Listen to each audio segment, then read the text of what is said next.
നമസ്കാരം. വചന സമീക്ഷയുടെ പുതിയൊരു അധ്യായത്തിലേക്ക് എല്ലാ പ്രിയ പ്രേക്ഷകർക്കും സ്വാഗതം. ഇന്നത്തെ വിചിന്തനത്തിനായുള്ള തിരുവചന ഭാഗം സങ്കീർത്തനങ്ങൾ 115 അധ്യായം 15 വാക്യം.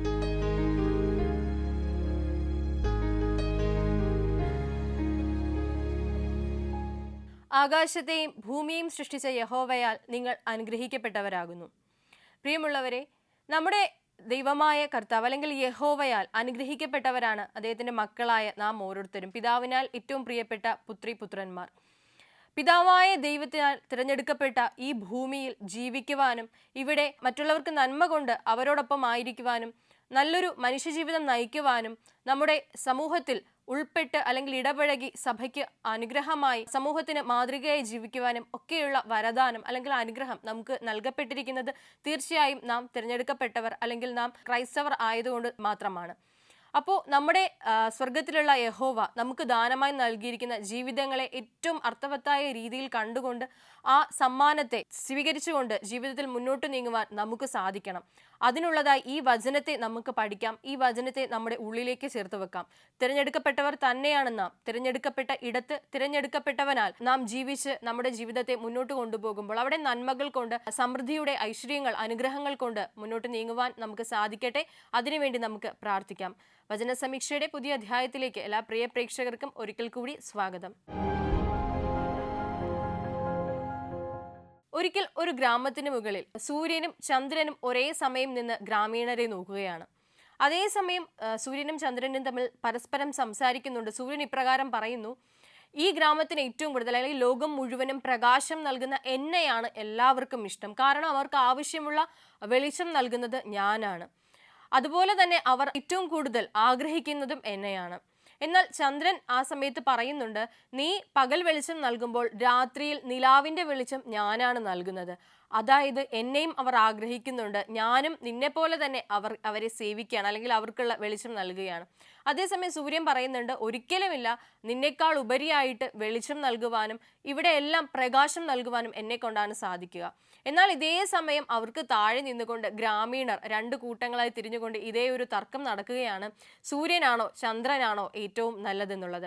ഒരു കൂട്ടർ പറയുന്നുണ്ട് സൂര്യനാണ് നല്ലത്, ഞങ്ങൾക്ക് എല്ലാവർക്കും ആഗ്രഹവും സൂര്യനെയാണ്. സൂര്യൻ ഒരു ദിവസം മുഴുവനും നിന്നാലും ഞങ്ങൾ സന്തോഷത്തോടെ ആയിരിക്കും, കാരണം അത്രയും പ്രകാശം ഉണ്ടാവുകയല്ലോ.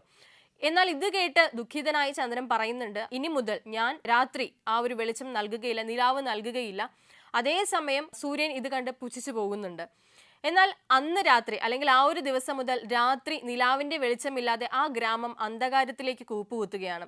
അപ്പോൾ അന്ധകാരത്തിലേക്ക് കൂപ്പുകുത്തുന്ന അല്ലെങ്കിൽ വെളിച്ചമില്ലാത്ത അല്ലെങ്കിൽ നിലാവില്ലാത്ത ആ ഗ്രാമത്തിൽ എന്തായിരിക്കും സംഭവിക്കുക? സൂര്യന്റെ അതിപ്രസരം കാരണം എന്തായിരിക്കും അവിടെ ഭാവി ജീവിതത്തിൽ ഉണ്ടാവുക എന്നുള്ളതൊക്കെ നമുക്ക് മടങ്ങി വരാം. അതിനു മുൻപായി വചന സമീക്ഷയുടെ ആദ്യത്തെ കോളറിലേക്ക് നമുക്ക് പോകാം. നമസ്കാരം, വചന സമീക്ഷയിലേക്ക് സ്വാഗതം. ആരാണ്? ഞാൻ കുഞ്ഞമ്മ തോമസ്, പത്തനംതിട്ട. പത്തനംതിട്ടയിൽ നിന്ന് കുഞ്ഞമ്മ ആന്റി ആണല്ലേ? അതെ. ആന്റി സുഖമായിട്ടിരിക്കുന്നോ? സന്തോഷമായിട്ടിരിക്കുന്നോ? ആ സമയത്ത് സന്തോഷമായിട്ടിരിക്കുന്നു. പനിയൊക്കെയാ. ഓ, അത് മഴയൊക്കെ അല്ലേ, അപ്പൊ എല്ലായിടത്തും ഈ പനി വരുന്നുണ്ട്. എല്ലായിടത്തും പനി തോന്നുന്നു. എന്നാലും ജാഗ്രത പാലിക്കുക കേട്ടോ, നമ്മുടെ ചുറ്റുപാടൊക്കെ അങ്ങനെയാണല്ലോ. ഓക്കെ. അപ്പൊ ആന്റി, പനിയുടെ അസ്വസ്ഥങ്ങളൊക്കെ ഒഴിച്ചു വെച്ചാൽ ബാക്കി ജീവിതം സുഖം സന്തോഷമല്ലേ? സന്തോഷം. ഓക്കെ. വീട്ടിൽ ആരൊക്കെയുണ്ട്? ഞാനും ഹസ്ബൻഡും ഉള്ളു ഇപ്പോളെ. Okay okay. അപ്പം എന്തായാലും അങ്കിൾ അടുത്തുണ്ടാവുമല്ലോ സപ്പോർട്ട് ചെയ്യാൻ. ഓക്കെ. അപ്പൊ അങ്കിളിനോട് ഒരു ഹായ് പറഞ്ഞേക്കാം. നമുക്ക് എന്തായാലും നമ്മുടെ ക്വസ്റ്റ്യനിലേക്ക് പോലെ, എന്നിട്ട് നമുക്ക് പതിയെ വിശേഷങ്ങളിലേക്ക് വരാം. ഓക്കെ. അപ്പൊ ആന്റിക്ക് വേണ്ടിയിട്ടുള്ള, കുഞ്ഞമ്മ ആന്റിക്ക് വേണ്ടിയിട്ടുള്ള ഒന്നാമത്തെ ചോദ്യം ഇതാണ്: ജനത്തിനുണ്ടായ സന്തോഷത്തെ ഏശയ്യാവ് ഏതിനോടൊക്കെയാണ് താരതമ്യം ചെയ്തിരിക്കുന്നത്? കൊയ്ത്തുകാലത്തിലെ സന്തോഷം പോലെയും കൊള്ള പങ്കിടുമ്പോൾ ആനന്ദിക്കുന്നത് പോലെയും ആകുന്നു. ഒരു സംശയമില്ല, ചോദ്യം ചോദിച്ച അതേ അസ്ത്രത്തിൽ അതേ നിമിഷത്തിൽ ഉത്തരം കിട്ടിയിട്ടുണ്ട്. എന്തായാലും ശരി ഉത്തരവാണ്. കൺഗ്രാറ്റുലേഷൻസ്. Thank you. ഓക്കെ. അപ്പൊ ഉത്തരം ഇതാണ്: കൊയ്ത്തുകാലത്തെ സന്തോഷം, കൊള്ള മുതൽ പങ്കിടുന്നത് പോലെയുള്ള ഉല്ലാസം. അതെ. ഓക്കെ. അപ്പോ ആന്റി, ഇന്നെന്താ നമുക്ക് വേണ്ടി പാട്ട് പാടുകയാണ്? എന്താ ചെയ്യാ? ഞാൻ വാക്യം പറയാം, എനിക്ക് തൊണ്ട വയ്യ, ചുമയായോണ്ടേ. ഓക്കെ, മതി മതി മതി, വാക്യം പറഞ്ഞോളൂ. യഹോവ എന്റെ വെളിച്ചവും എന്റെ രക്ഷയുമാകുന്നു, ഞാൻ ആരെ ഭയപ്പെടും? യഹോവ എന്റെ ജീവന്റെ ബലം, ഞാൻ ആരെ പേടിക്കും? സങ്കീർത്തനം 27. സങ്കീർത്തനം 27. ഈ പറഞ്ഞ വചനം ജീവിതത്തിൽ പലപ്പോഴും അനുഭവിച്ചിട്ടുണ്ടായിരിക്കും അല്ലേ? അതെ അതെ. Okay okay. അപ്പൊ നമുക്ക് രണ്ടാമത്തെ ക്വസ്റ്റ്യനിലേക്ക് പോവാം, സന്തോഷമായിട്ട് തന്നെ. അപ്പൊ ആന്റിക്ക് വേണ്ടിയുള്ള രണ്ടാമത്തെ ചോദ്യം ഇതാണ്: സന്തോഷിക്കത്തക്കവണ്ണം യഹോവ ഇസ്രായേലിന് എന്തു ചെയ്തു എന്നാണ് യേശയ്യാവ് പ്രവചിച്ചത്?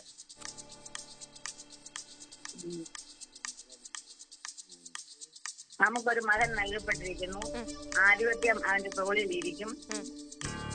അവനെ അത്ഭുത മന്ത്രി, വീരനാം ദൈവം, നിത്യപിതാവ്, സമാധാന പ്രഭു എന്ന് പേർ വിളിക്കപ്പെടും. അതിന്റെ ക്വസ്റ്റ്യൻ ഞാൻ ഒന്നും കൂടെ പറയാം. പറഞ്ഞു. സന്തോഷിക്കത്തക്കവണ്ണം യഹോവ ഇസ്രായേലിന് എന്ത് ചെയ്തു എന്നാണ് യേശയ്യാവ് പ്രവചിച്ചത്? സന്തോഷിക്കാൻ വേണ്ടിയിട്ട് അവൻ ചുമക്കുന്ന നുകവും അവന്റെ ചുമലിലെ പോലും അവനെ ദണ്ഡിപ്പിക്കുന്നതിന്റെ വടിയും വിദ്യാർത്ഥി നാളിലെ പോലെ നീ ഒടിച്ചു കളഞ്ഞിരിക്കുന്നു. ഓക്കെ, അതാണ് ശരി ഉത്തരം. സന്തോഷിക്കാൻ വേണ്ടി യഹോവ ഇസ്രായേലിന് എന്ത് ചെയ്തു എന്നാണ് പറയുന്നത്. അപ്പൊ അത് ഇപ്പൊ പറഞ്ഞത് ശരി ഉത്തരമാണ്. കൺഗ്രാറ്റുലേഷൻസ്. ഉത്തരം ഇതാണ്: അവന്റെ ഭാരമുള്ള നുകവും അവന്റെ ചുമലിലെ ദണ്ടും അവനെ പീഡിപ്പിച്ചവന്റെ വടിയും ഒടിച്ചു കളഞ്ഞിരിക്കുന്നു. ഓക്കെ അല്ലേ? ഓക്കെ, ഇപ്പൊ കുറച്ചും കൂടെ ഒരു ക്ലാരിറ്റി വന്നില്ല ആ ക്വസ്റ്റിന്റെ ഉത്തരത്തിന്. ഓക്കെ, അപ്പൊ ആന്റിക്ക് വേണ്ടിയിട്ടുള്ള മൂന്നാമത്തെ ചോദ്യം ഇതാണ്: യുദ്ധമധ്യത്തിലെ യോദ്ധാവിന്റെ എന്തെല്ലാമാണ് വിറക് പോലെ തീക്ക് ഇരയായി തീരുന്നത്? യോദ്ധാവിന്റെ ചെരുപ്പൊക്കെയും രക്തം പുരണ്ട വസ്ത്രവും വിറക് പോലെ തീക്കും ഇരയായി തീരും. അതിലൊന്നും ഒരു സംശയമില്ലല്ലേ? ശരി ഉത്തരമാണ്. കൺഗ്രാറ്റുലേഷൻസ്. ഉത്തരം ഇതാണ്: അവന്റെ ചെരുപ്പും രക്തം പുരണ്ട വസ്ത്രവും. ഓക്കെ, അപ്പൊ എന്തായാലും 3 ക്വസ്റ്റ്യൻസ് ശരിയാക്കി. ഇനി ഒന്നും കൂടെ ഉള്ളൂ. അപ്പം ഗസ്റ്റിന്റെ പുറകെ വിടുന്നതിന് മുന്നേ അതും കൂടെ ചോദിക്കാവേ. Okay okay okay okay. അപ്പൊ എന്തായാലും നമുക്ക് ലഭിച്ചിരിക്കുന്ന ശിശു ഏതൊക്കെ പേരുകളിലാണ് വിളിക്കപ്പെടുന്നത്? അത്ഭുത മന്ത്രി, വീരനാം ദൈവം, നിത്യപിതാവ്, സമാധാന പ്രഭു എന്ന് പേർ വിളിക്കപ്പെടും. ഓക്കെ, ശരി ഉത്തരമാണ്. കൺഗ്രാറ്റുലേഷൻസ്. ഉത്തരം ഇതാണ്: അത്ഭുത മന്ത്രി, വീരനാം ദൈവം, നിത്യപിതാവ്, സമാധാന പ്രഭു എന്നീ പേരുകൾ. ഓക്കെ, അപ്പൊ എന്തായാലും സന്തോഷമല്ലേ? 4 ക്വസ്റ്റ്യൻസ് ശരി ഉത്തരം പറഞ്ഞു, ഒരു വചനം പറഞ്ഞു. അപ്പൊ എന്തായാലും ആന്റി നമ്മുടെ വചന സമീക്ഷ എല്ലാ ദിവസവും കാണാം, ഇതുപോലെ വിളിക്കുക കേട്ടോ. ഓക്കെ, ഉറപ്പായിട്ടും ഉറപ്പായിട്ടും. ഓക്കെ ആന്റി, അപ്പൊ താങ്ക് യു. അപ്പോൾ നമ്മുടെ കുഞ്ഞമ്മ ആന്റി ആയിരുന്നു പത്തനംതിട്ടയിൽ നിന്ന് നമ്മളെ വിളിച്ചത്. ആന്റി ഭയങ്കര സന്തോഷമായിട്ടുള്ള ഒരു പോസിറ്റീവായിട്ടുള്ള ഒരു എനർജി തരുന്ന ഒരാളായിട്ട് തോന്നി. അപ്പോൾ അതുപോലെ നമ്മുടെ എല്ലാവരുടെയും ജീവിതത്തിൽ ഇതേപോലെ ഒരു പുഞ്ചിരി കൊണ്ട്, ഒരു വാക്ക് കൊണ്ട് ബാക്കിയുള്ളവരുടെ ജീവിതത്തിൽ ഒരു പ്രകാശവും പോസിറ്റിവിറ്റി ഒക്കെ കൊടുക്കാൻ സാധിക്കട്ടെ. കുടുംബത്തിന് വേണ്ടിയിട്ട് നമുക്ക് പ്രാർത്ഥിക്കാം. അപ്പോൾ നമുക്ക് നമ്മുടെ കഥയിലേക്ക് മടങ്ങി വരാം. ചന്ദ്രൻ വരാതെ അല്ലെങ്കിൽ നിലാവില്ലാത്ത രാത്രികളിൽ എന്തായിരിക്കും ഗ്രാമത്തിൽ സംഭവിച്ചിട്ടുണ്ടാവുക എന്നുള്ളത്. ഈ ഗ്രാമീണരെല്ലാം സൂര്യന്റെ വെളിച്ചത്തിൽ അഹങ്കരിച്ച് നടന്നപ്പോൾ, അല്ലെങ്കിൽ ആ പ്രകാശത്തിൽ അഹങ്കരിച്ച് അത് മാത്രം മതിയെന്ന് പറഞ്ഞ സാഹചര്യങ്ങളിൽ ഈ ഒരു അന്ധകാരം കടന്നു വരുമ്പോൾ അവർക്ക് വിത്ത് വിതയ്ക്കാൻ സാധിക്കാതെ പോകുന്നു. മുഴുവൻ അന്ധകാരമാവുകയാണ്. നക്ഷത്രങ്ങളുണ്ടെങ്കിൽ പോലും നിലാവിന്റെ വെളിച്ചം അവർക്ക് ലഭിക്കുന്നില്ല. അതേസമയം അവർക്ക് കൃഷിക്ക് അല്ലെങ്കിൽ കൃഷിയുമായി ബന്ധപ്പെട്ട കാര്യങ്ങൾക്ക് ഇറങ്ങുവാനോ അതിരാവിലെ എണീറ്റ് വിത്ത് വിതയ്ക്കുവാനോ നിലാവിന്റെ ആ ഒരു രാത്രിയിലുള്ള കുളിർ അനുഭവിക്കുവാനോ ഒന്നിനും അവർക്ക് സാധിക്കാതെ പോകുന്നു. ഇത് കണ്ട് അവർക്ക് വിഷമമാകുന്നുണ്ട്. പക്ഷെ എന്നിട്ടും അവർ തിരിച്ചറിയുന്നില്ല ഇത് ചന്ദ്രന്റെ അഭാവം കൊണ്ട് ഉണ്ടാകുന്നതാണ് എന്നൊരു തിരിച്ചറിവ് അവർക്ക് ലഭിക്കുന്നില്ല. എന്നാലും അവർ വീണ്ടും സൂര്യനോട് ആവശ്യപ്പെടുന്നുണ്ട്, ഞങ്ങൾക്ക് രാത്രിയും അന്ധകാരമാണ്, അതെന്തുകൊണ്ടാണെന്നൊന്നും ഞങ്ങൾക്ക് അറിയില്ല. എന്നാൽ അതേസമയം രാത്രി കൂടി ഈ സൂര്യനൊന്ന് പ്രകാശിച്ചിരുന്നെങ്കിൽ രാത്രിയും ഞങ്ങൾക്ക് വെളിച്ചം ലഭിച്ചേനെ, വിത്ത് വിതയ്ക്കാനായേനെ, ഞങ്ങൾക്കെല്ലാം ചെയ്യാൻ സാധിച്ചേനെ, ഞങ്ങൾക്ക് കൂടുതൽ അധ്വാനിക്കാൻ സാധിച്ചേനെ. അപ്പോൾ ഇത് കേട്ട് സൂര്യൻ അതിയായി സന്തോഷിക്കുന്നുണ്ട്. കാരണം ചന്ദ്രനേക്കാൾ അധികമായി വീണ്ടും അവർ എന്നെയാണ് ആഗ്രഹിക്കുന്നത്. അങ്ങനെ അന്നു മുതൽ വീണ്ടും രാത്രിയില്ലാതെ സൂര്യൻ മുഴുവനായി കത്തിജ്വലിക്കാൻ തുടങ്ങുന്നു. രാത്രിയെന്നോ പകലെന്നോ വ്യത്യാസമില്ലാതെ സൂര്യൻ കത്തിജ്വലിക്കുന്നു. എന്നാൽ അതിനുശേഷം എന്താകും അവർക്ക് സംഭവിച്ചിട്ടുണ്ടാവുക എന്നുള്ളത് നമുക്ക് മടങ്ങി വരാം. അതിനു മുൻപായി നമ്മുടെ രണ്ടാമത്തെ കോളിലേക്ക് നമുക്ക് പോകാം. നമസ്കാരം, വചന സമീക്ഷയിലേക്ക് സ്വാഗതം. ആരാണ്? Saramma Joseph from Kottayam. കോട്ടയത്ത് നിന്ന് സാറാമ്മ ആന്റിയാണല്ലേ. ആന്റി സുഖമായിട്ടിരിക്കുന്നോ? സുഖമായിട്ടിരിക്കുന്നു കൃപയാൽ. ഓക്കെ, വീട്ടിലെല്ലാവർക്കും സുഖമാണോ? എല്ലാവരും ഒക്കെ സുഖമായിട്ടൊക്കെ ഇരിക്കുന്നു. Okay okay okay. വീട്ടിൽ ആരൊക്കെ ഉണ്ട്? വീട്ടിൽ ഇപ്പൊ ഞാൻ മാത്രമേ ഉള്ളൂ. അല്ലാതെ എന്റെ മോന്റെ വൈഫും കുഞ്ഞും വന്നിട്ടുണ്ട്. അവളിവിടെ CMS കോളേജില് ഡിഗ്രിക്ക് ചേർന്നു. മോന്റെ വൈഫ് 1 മാസത്തെ ലീവിനുണ്ട്. ഓക്കെ, അപ്പം എന്തുകൊണ്ടും സന്തോഷമായിട്ട് പൊയ്ക്കൊണ്ടിരിക്കുകയാണ്. ആ സന്തോഷം തന്നെ. ഓക്കെ ആന്റി, അപ്പൊ നമുക്ക് ക്വസ്റ്റ്യൻസിലേക്ക് പോവാം. ഇടയ്ക്ക് വെച്ചിട്ട് നമുക്ക് വിശേഷങ്ങളിലേക്ക് മടങ്ങി വരാം. ആയിക്കോട്ടെ മോനെ. ഓക്കെ, അപ്പം ആന്റിക്ക്, സാറാമ്മ ആന്റിക്ക് വേണ്ടിയിട്ടുള്ള ഒന്നാമത്തെ ചോദ്യം ഇതാണ്: നമുക്ക് ജനിച്ചിരിക്കുന്നതും നമുക്ക് നൽകപ്പെട്ടിരിക്കുന്നതുമായ ശിശുവിന്റെ പ്രത്യേകത എന്താണ്? ആധിപത്യം അവന്റെ തോളിലിരിക്കും. ശരി ഉത്തരമാണ്. കൺഗ്രാറ്റുലേഷൻസ്. താങ്ക് യു മോനെ. ഉത്തരം ഇതാണ്: ആധിപത്യം അവന്റെ ചുമലിലായിരിക്കും. ആ ശരി. ഓക്കെ, അപ്പോ ആന്റി നമുക്ക് രണ്ടാമത്തെ ക്വസ്റ്റ്യൻ കൂടെ ചോദിച്ചിട്ട് ബാക്കി വിശേഷങ്ങളിലേക്ക് വരാവേ. ആ രണ്ടാമത്തെ ആയിക്കോട്ടെ. ഓക്കെ, അപ്പൊ ആന്റിക്ക് വേണ്ടിയിട്ടുള്ള രണ്ടാമത്തെ ചോദ്യം ഇതാണ്: ഇഷ്ടികകൾ വീണു പോയെങ്കിലും തങ്ങൾ എന്തുകൊണ്ട് പണിയുമെന്നാണ് അഹങ്കാരത്തോടും ഹൃദയകാഠിന്യത്തോടും ജനം പറയുന്നത്? എന്റെ മോനെ ഒന്നുകൂടെ പറഞ്ഞേ. ഇഷ്ടികകൾ വീണു പോയെങ്കിലും തങ്ങൾ എന്തുകൊണ്ട് പണിയുമെന്നാണ് അഹങ്കാരത്തോടും ഹൃദയകാഠിന്യത്തോടും കൂടി ജനം പറയുന്നത്? ഞങ്ങള് വെട്ടുകല്ല് കൊണ്ട് പണിയുമെന്ന് അവര് പറഞ്ഞു. ഉറപ്പാണോ? ആ പറഞ്ഞു. അതെ, ഉറപ്പാ. അപ്പൊ ശരി ഉത്തരം. കൺഗ്രാറ്റുലേഷൻസ്. താങ്ക് യു മോനെ. ഉത്തരം ഇതാണ്: വെട്ടുകല്ല് കൊണ്ട് പണിയും. അതെ. ഓക്കെ, അപ്പൊ 2 ക്വസ്റ്റ്യൻസ് ശരിയായിട്ടുണ്ട്. ശരി. ഓക്കെ, അപ്പൊ ഇനി വിശേഷങ്ങളിലേക്ക് വരാം. ആന്റി വചനം പറയുവാണോ, പാട്ട് പാടുവാ, എന്താ നമ്മുടെ പ്രേക്ഷകർക്ക് വേണ്ടി, വചന സമീക്ഷയുടെ പ്രേക്ഷകർക്ക് വേണ്ടി ചെയ്യാ? ഞാന് അനന്യാസ് ശൗലിനെ കാഴ്ച പ്രാപിക്കാൻ വേണ്ടി കർത്താവ് പറഞ്ഞയച്ച അനന്യാസിനെ കുറിച്ച് പറയാം. ഓക്കെ, പറഞ്ഞോളൂ. ആ പൗലോസ് ശൗലായിരുന്ന സമയത്ത് ദമസ്കോസിന്റെ പടിവാതിക്കൽ വെച്ച് കർത്താവിന്റെ ആ വലിയ വെളിച്ചത്തിന്റെ മുൻപില് താഴെ വീണ് കിടക്കുകയും തന്റെ കൂടെ ഉണ്ടായിരുന്നവര് ശബ്ദമൊന്നും കേട്ടില്ല. പക്ഷെ ശൗല ശബ്ദം കേട്ടു. ശൗലേ ശൗലേ, നീ എന്നെ ഉപദ്രവിക്കുന്ന എന്ത് എന്നാ ശബ്ദം കേട്ടു. കൂടെ ഉള്ളവർ കേട്ടില്ലെങ്കിലും കേട്ട ശബ്ദത്തിന്റെ മുൻപില് അവന് വളരെ പരവശനായി. അവന്റെ കൂടെയുള്ളവർ അവന്റെ കാഴ്ച നഷ്ടപ്പെട്ടു. അവനെ വീട്ടിലേക്ക് കൊണ്ടുപോയി. 3 ദിവസം അവനവിടെ കണ്ണ് കാണാത്തവനായി, ആഹാരം കഴിക്കാത്തവനായി, വളരെ വിശദയിലായിട്ട് അവിടെ ഇരിക്കുന്ന സമയത്ത് അനന്യാസ് എന്ന പേരുള്ള യൂദയുടെ ഭവനത്തിലെ അനന്യാസ് എന്ന പേരുള്ള ഒരു ശിഷ്യനുണ്ടായിരുന്നു.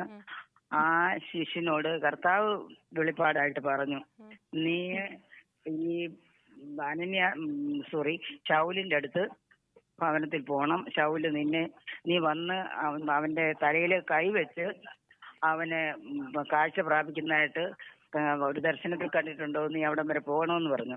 ആ സമയത്ത് അനന്യാസ് കർത്താവിനോട് പറയാണ്, കർത്താവേ, അവൻ ക്രിസ്തീയ മാർഗത്തിലുള്ളവരെ എല്ലാം കൊന്നുമുടിക്കാൻ വേണ്ടി രാജകൽപ്പനയും പുരോഹിതന്മാരുടെ കൽപ്പനയൊക്കെ മേടിച്ചുകൊണ്ട് നടക്കുന്നവനും ഇന്നും അങ്ങനെ ചെയ്തുകൊണ്ടിരിക്കുന്ന ഒരുത്തനുമാ.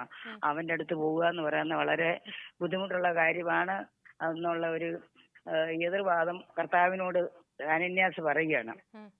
നമ്മുടെ ലോകത്തിൽ ഇന്നും അങ്ങനെ തന്നെ. ആരെങ്കിലും കുടിയനോ മദ്യപാനിയോ ആയിട്ടൊക്കെ നടന്നിട്ട് ഒന്ന് മാനസാന്തരപ്പെട്ട് വന്നാല് അവനെ അംഗീകരിക്കാൻ നമ്മുടെ ക്രിസ്തീയ മാർഗത്തിലുള്ളവർക്ക് വളരെ ബുദ്ധിമുട്ടാണ്. അവന്റെ ആ കഴിഞ്ഞ കാലം തന്നെ നമ്മൾ പൊക്കിയെടുക്കും.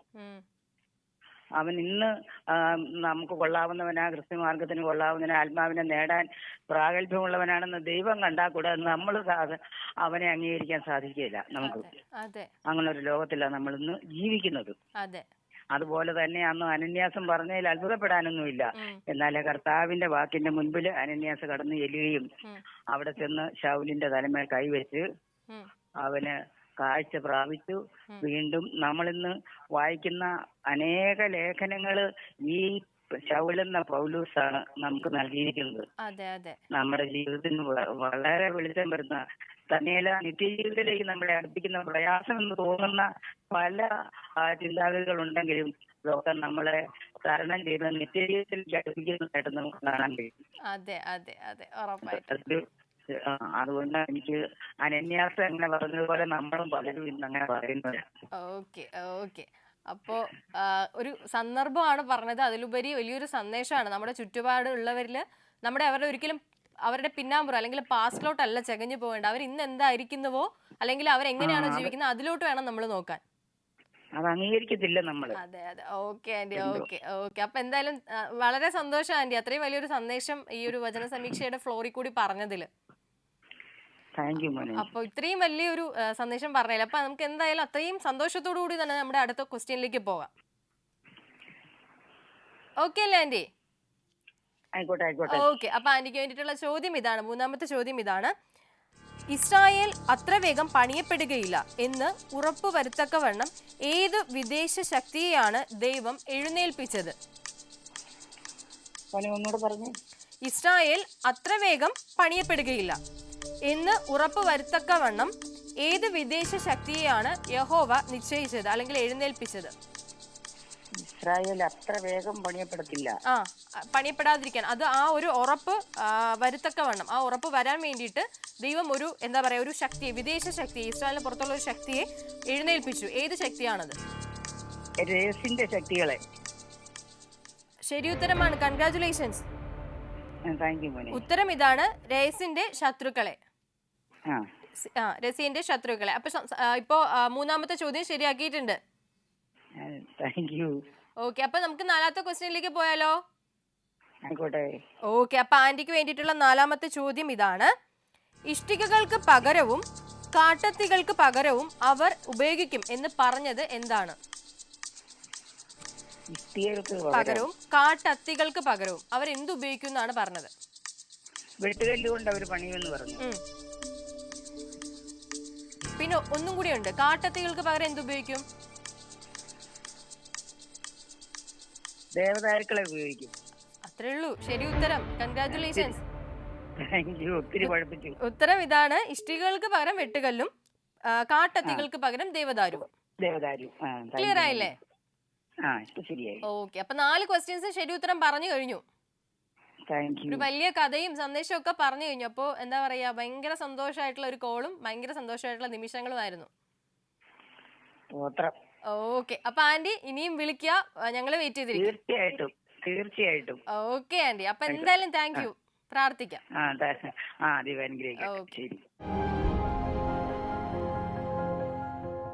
സാറാം ആന്റി ആയിരുന്നു നമ്മളോടൊപ്പം കോളിൽ ഉണ്ടായിരുന്നത്. വളരെ സന്തോഷകരമായിട്ടുള്ള ഒരു കോൾ കൂടിയായിരുന്നു. അപ്പം ഉറപ്പായിട്ടും ആന്റിക്കും കുടുംബത്തിനൊക്കെ വേണ്ടി നമുക്ക് പ്രാർത്ഥിക്കാം. നമ്മുടെ കഥയുടെ അവസാന ഘട്ടത്തിലേക്ക് തന്നെ നമുക്ക് മടങ്ങി വരാം. സൂര്യൻ മുഴുവൻ സമയം 24 മണിക്കൂറും ഒരു ദിവസം മുഴുവനും സൂര്യൻ പ്രകാശിക്കാൻ തുടങ്ങി. രാത്രിയെക്കുറിച്ച് അവർക്ക് അറിവില്ലാതായി. അങ്ങനെ ഒരു സാഹചര്യം ഗ്രാമത്തിലേക്ക്, ഒരു സ്ഥലത്തേക്ക് വന്നാൽ എന്തായിരിക്കും സംഭവിക്കുക? അപ്പോൾ ഇവർക്ക് വിശപ്പ് അറിയാൻ പറ്റുന്നില്ല, സമയത്തിന്റെ ആ ഒരു തീവ്രത അറിയാൻ പറ്റുന്നില്ല, അല്ലെങ്കിൽ ഇവരുടെ എല്ലാ ദിനചര്യങ്ങളും തെറ്റിപ്പോവുകയാണ്. അതായത് രാത്രി കൂടി സൂര്യൻ നട്ടുച്ച കണക്കെ ജ്വലിച്ചു നിൽക്കുകയാണ്. ആ അതികഠിനമായിട്ടുള്ള താപം, ആ ഒരു ചൂട് സഹിക്കാൻ വയ്യാതെ ഗ്രാമവാസികൾ വലഞ്ഞു പോകുന്നു. ഒപ്പം തന്നെ ഇവർക്ക് വിശ്രമിക്കേണ്ട സമയത്ത് കൂടി അധ്വാനത്തിലേക്ക് തിരിയുവാനുള്ള ഒരു സാഹചര്യം ഉടലെടുക്കുന്നു. അങ്ങനെ എല്ലാം താറുമാറായി പോകുന്ന, ആ ജീവിതക്രമങ്ങളും ശൈലികളും എല്ലാം താറുമാറായി പോകുന്ന ഒരു അവസ്ഥയിലേക്ക് ഇവർ വരികയാണ്. രാത്രി ഉറക്കമില്ല, ആ സൂര്യന്റെ താപം കൊണ്ട് വിളകൾ വിത്ത് വിതയ്ക്കാൻ പറ്റുന്നില്ല, അല്ലെങ്കിൽ മുളച്ചു പൊന്തുന്ന വിളകളെല്ലാം തന്നെ കരിഞ്ഞുണങ്ങി പോകുന്നു. അങ്ങനെ എന്തുകൊണ്ടും വളരെ ഭയാനകമായിട്ടുള്ള ഒരു സാഹചര്യത്തിൽ ഗ്രാമവാസികൾ പോവുകയാണ്. അപ്പോൾ അവർ തിരിച്ചറിയുന്നുണ്ട്, യഥാർത്ഥത്തിൽ പ്രപഞ്ചത്തിന്റെ അല്ലെങ്കിൽ ദൈവത്താൽ സൃഷ്ടിക്കപ്പെട്ട സൂര്യനും ചന്ദ്രനും അല്ലെങ്കിൽ ഓരോ സൃഷ്ടിക്കും അതിൻ്റെതായിട്ടുള്ള ധർമ്മമുണ്ട്, അതിൻ്റെതായിട്ടുള്ള ഉത്തരവാദിത്വങ്ങളും കടമകളുമുണ്ട്. അങ്ങനെയാണെങ്കിൽ ചന്ദ്രൻ മടങ്ങി വന്നേ മതിയാകും. ആ രാത്രിയെ കൂടി അന്ധകാരം മാറ്റുവാൻ ചന്ദ്രൻ വേണം. ആ ഒരു തണുപ്പ് അനുഭവിക്കുവാൻ ചന്ദ്രൻ വേണം. നിലാവ് അനുഭവിക്കുവാൻ ചന്ദ്രൻ വേണം. അതുപോലെ തന്നെ വിശ്രമിക്കുവാനും ഉറങ്ങുവാനും ചന്ദ്രന്റെ സാന്നിധ്യമാണ് നമുക്ക് വേണ്ടത് എന്നൊരു തിരിച്ചറിവിലേക്ക് ഗ്രാമവാസികൾ വരുന്നു. മടങ്ങി ചെന്ന് സൂര്യനോട് പറയുകയാണ്, നീ രാവിലെ മാത്രം ഞങ്ങൾക്ക് മതി, രാത്രി ഞങ്ങൾക്ക് വേണ്ടത് ചന്ദ്രനാണ് എന്നുള്ളത്.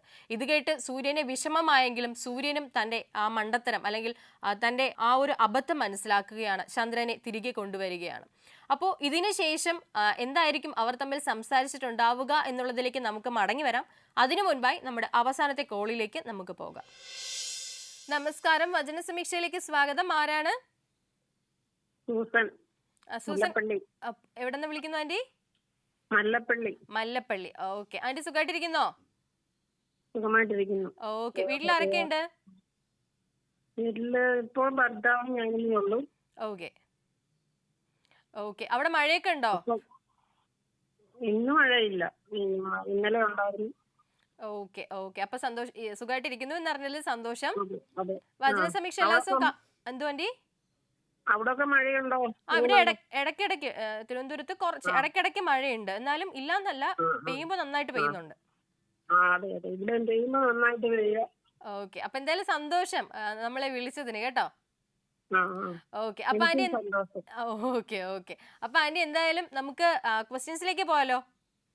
അതെ പോകാം. ഓക്കെ അപ്പൊ ആന്റിക്ക് വേണ്ടിയിട്ടുള്ള ഒന്നാമത്തെ ചോദ്യം ഇതാണ്: യഹോവ കോപത്തിൽ നിന്നും പിന്തിരിയാതെ അവന്റെ കൈ ഇപ്പോഴും നീട്ടിയിരിക്കുമ്പോഴും ജനം എന്താണ് ചെയ്യുന്നത്? സൈന്യങ്ങളുടെ യഹോവയെ അന്വേഷിക്കുന്നില്ല. ശരി ഉത്തരമാണ്.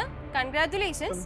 ഉത്തരം കറക്റ്റ് ആയിട്ട് പറയുമ്പോൾ ഇങ്ങനാണ്: ജനം തങ്ങളെ അടിക്കുന്നവനിലേക്ക് തിരിയുന്നില്ല, സൈന്യങ്ങളുടെ യഹോവയെ അന്വേഷിക്കുന്നില്ല. ഓക്കെ അപ്പൊ എന്തായാലും ഒന്നാമത്തെ ഉത്തരം ശരിയാക്കിയിട്ടുണ്ട്. അതെ അപ്പൊ രണ്ടാമത്തെ ചോദ്യത്തിലേക്ക് പോയാലോ? പോകാം.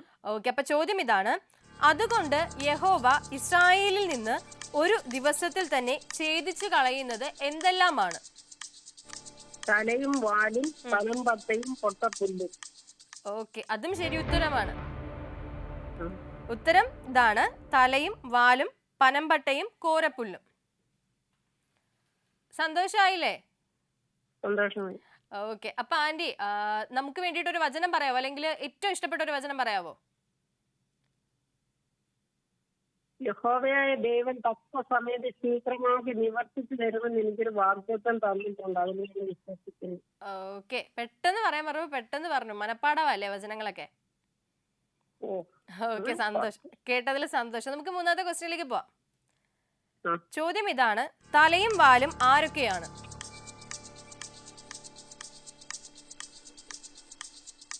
തലയും വാലും ആരൊക്കെയാണ്?